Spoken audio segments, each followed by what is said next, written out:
Hello YouTube, this is Charlie426 and here is my 2022 annual channel report situation on my video. So every year when the year ends, I tend to make these type of videos where I basically talk about how my channel did or yada yada. Basically I report on my channel and what happened on 2022 and anything to expect on 2023 as well. So once again, 2022 was an interesting year for me as well because technically starting at the end of 2021 at my job, there has been huge changes at my workplace, and it basically changed the whole system, how I work, how I thought about my company. Everything basically changed, and also kind of I was able to achieve a certain goal that I really wanted to get when I first got into that company as well.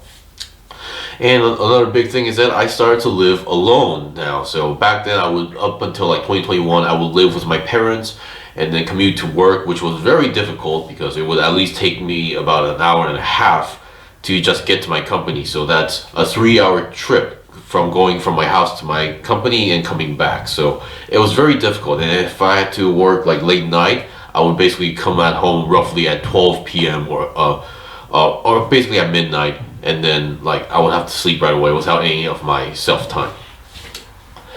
So but despite that, I was able to move to somewhere very near to my company, so I'm very happy about that as well. And on 2022, I was able to get a promotion because there were a few stuff I did to the that I requested to do the company, and it definitely showed results in terms of sales, and there was a change in how people looked at the brand as well, and so on. So thanks to that, I think I was able to, and I definitely had passion regarding the brand I was in charge of, which I think that basically led me to getting a promotion and obviously more pay as well. So 2022, apparently I counted the number of videos I made. It was roughly 95, so I wasn't able to go over 100 videos that I've been doing every year, but I can totally understand that because once again, I'm getting older. I'm getting older every year.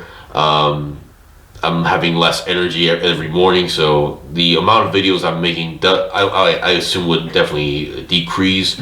And number two is that because of my job, because of the brands I'm in charge of, there were multiple times where I had to work on the weekend, or I would have to go out on the weekend to attend a certain event or even open a certain offline event. So that was definitely tricky, and I still have to do that a few times, so which affects me to making a video.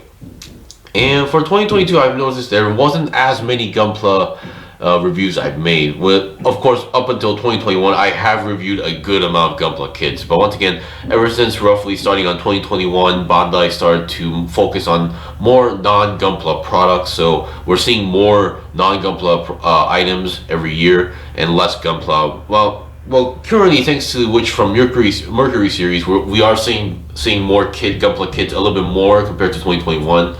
So hopefully, Bandai kind of comes back and making or focusing more on Gunpla as well, because yeah, I've reviewed a good amount of stuff, and there are certain kits I just don't want to buy. I'm not going to buy a kit just for the sake of reviewing it. Everything I buy is pretty much because I want it and I actually want to review it.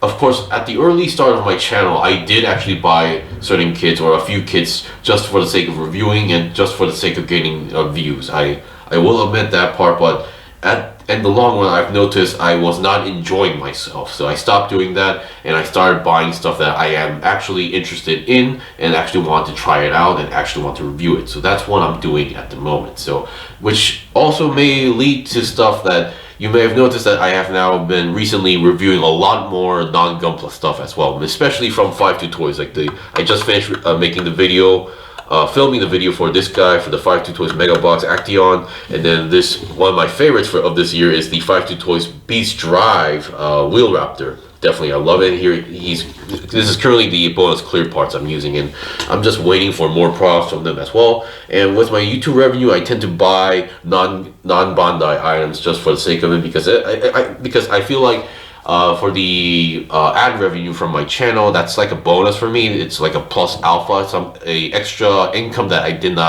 not expect to happen. So with that extra income, usually I tend to buy something that I would usually not buy but wanted to try, because So something that's slightly expensive, more than that's on the $100 range, and which makes me hesitant to buy. I'm still not used to purchasing stuff that are more than $100. So yeah. So I have pre-ordered some interesting stuff. Gunpla, I'm still pre-ordering. I have pre-ordered the Premium Bandai exclusive Master Grade Stark Dragon as well. I actually have pre-ordered the Premium Bandai 30-minute mission kits, except for the latest, the Red Samurai one. I'm still waiting for pre-orders for that as well. SHF Figure Arts, I'm still constantly buying, although I am taking a break on Kamen Rider Geats as well, because I'm just not getting the feel for it. And then Robot Damashi, I have pre-ordered the Gym Sniper, and then there's just a lot of like GPO4 as well. There's just a ton of stuff that I have pre-ordered as well, and I'm definitely waiting for the Gym Spartan. I'm really excited for that kit as well. All right, so 2022 was interesting because of the overall change in environment. I had a few struggles at the beginning. You might have noticed when I first moved to my new place, my videos, the overall lighting was an issue, so they may have actually looked a bit darker to the point where you weren't able to see a certain like detail. So I did not, on my camera it looked very fine, but while editing I noticed that was a big problem. So I was able to fix that in the mid-run. So I really enjoyed the Kyokai Senki series kits, but once again they kind of failed to follow up, especially the anime season 2 became very political. So I think that was their downfall as well. So, but I really did enjoy their kits. I mean, I'm willing to buy a few more if I have, the expenses for those as well. So anyway, for 2023, you guys can expect the same thing. I'm still going to review Gunpla. There's a lot of which from Mercury kits I really want to try out as well. Some of them, one is a very obvious one that I really wanted to see or try out the moment I saw it on the series. They also just announced a buttload of new Witch from Mercury kits. They are Gundams or Gundam units. There's the variants of the Debbie Trainer as well, and then more militaristic looking designs. Definitely trying those out as well. So you can expect Gunpla reviews, constant Gunpla reviews from me as well. Anything from 5-2 Toys, like any new Beast Drive theories or Beast Box or Mega Box line, I'm still gonna get them. I actually have pre-ordered their latest Beast Box, the Hound units, the third unit that's coming out. I'm definitely into that as well. So anyway, to top it off, for 2023, the biggest change is that I am going to go back to a certain hobby that I stopped. Like I kind of stopped for a long time, and that is the diecast collections here. So here we have some Hot Wheels, back here we have the Mini GT. Now the reason why is that at my job, for those who don't know, I work for a toy company in Korea. So that's basically the gist of it. And this company happens to be the main distributor for Mattel items. So I do not work for Mattel. The company I work for distributes Mattel items in Korea, and the brand that I am in charge of is Hot Wheels. And one of my main goals in this company when I first got in here was to someday be in charge of Hot Wheels, and it actually happened. I was in an entirely different team when I first got in there. I was in the global sourcing and distribution team, but there were some incidents, not with me, but was more of with the, let's just say, the leaders of each team, which led to the team getting disbanded for, not because of the lack of performance, this was just more of an internal conflict. So it got disbanded. I was moved to the marketing team, and I was given the chance to be the brand manager of Hot Wheels in Korea, and I took it right away. The Hot Wheels brand in Korea wasn't doing so well up until 2021. Basically the company I work for, they had zero understanding of the brand. Let's just put it that way. And they did a lot of stupid shit. I'm not gonna lie. They did a lot of dumb stuff to the point where they were killing off the brand. I immediately basically killed off anything that they were trying to do that would harm the brand, and went back to basics, focused on the cars. Korea being this company that was once like very sales team based, they all thought only about the numbers. They wanted to sell expensive stuff a lot, so all they would care would be the track sets, which even in the US I believe it's not a big thing. It's all about, when it comes to Hot Wheels, everybody thinks about the cars, and nobody cares for the cars. They just thought it's a car, they're the same things, they're all the same, and they're cheap, we don't care. Like that's how they were treating it. So I basically flipped that whole system where I focused on the car, and then so people started to buy more cars. The more variants, the more cases would come in. The car culture series would come in, and I would sell them individually online as well, so everybody could choose whatever car they want instead of getting something random. So sales went up, the brand went up, and my ways have been acknowledged to the CEO and executives, and I am now in full control. And you might have noticed, well, okay, so you collect Hot Wheels, you're a brand of Hot Wheels, that's fine. And I do collect Hot Wheels. I have been collecting for them for a while. So I do collect mainlines. This is one of the latest ones in 2022, which is, I think this is one of my favorites from that. From 2022, and I have been collecting the Boulevard and Car Culture series as well. Definitely loving these real riders, what they call, as well. So yeah, I have been collecting them for a while. It's just that I just haven't mentioned them. And now, why there is Mini GT for these two units? They're just basically, these two cars are just happen to be the cars that I actually absolutely loved and had interested in it. So the Lancia series, I'm just a big fan of Lancia cars as well. And I've been recently playing Rocket League, and they had a Bugatti update. So and I happened to notice that this brand had it. So I bought it as well. So no big deal. So.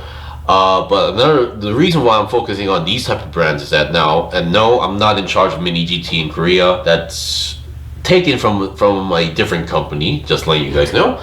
But ever since I was able to rejuvenate or revive the Hot Wheels brand in Korea, I felt a little more confident in myself to operate more diecast car brands, and I decided to bring to Korea officially. Well, it has been coming into Korea officially, but not in a very small amount. But now I have suggested the company to bring in another diecast brand that I suggested that doesn't have an exclusive contract partner in Korea yet, and that is Tarmac Works. I actually don't have a sample of that yet because most of them are at my company. But I brought in the diecast brand Tarmac Works into Korea. They were coming into Korea but didn't have an exclusive partner, so I suggest the company I work for, become the partner, and we got that. We got that working on, although most of the items will be coming in on March. So the only item we brought in that was able to come in was a Toyota Supra for now, but still I will be operating multiple diecast brands for now. So there's Hot Wheels, Matchbox, Tarmac Works as well, so I am going to be in charge of those as well, and I'm very excited for 2023 as well.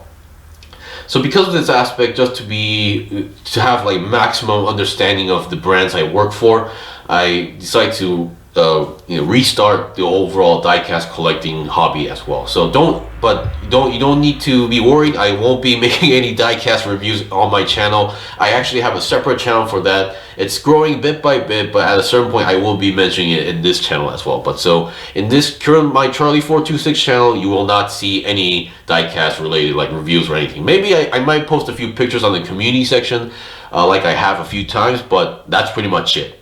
So no need to worry about that as well. So anyway, once again, I would like to say a Happy New Year to everybody, and once again, thank you for supporting my channel, because on 2022, it was the year I believe my channel has gotten up to 10,000 subscribers now. So that is a new, that's another new record for me as well. So once again, thank you for the support, and hopefully you will support me up until for the later years as well. So once again, Happy New Year. Hopefully you will enjoy your day. Until then, see you guys next time.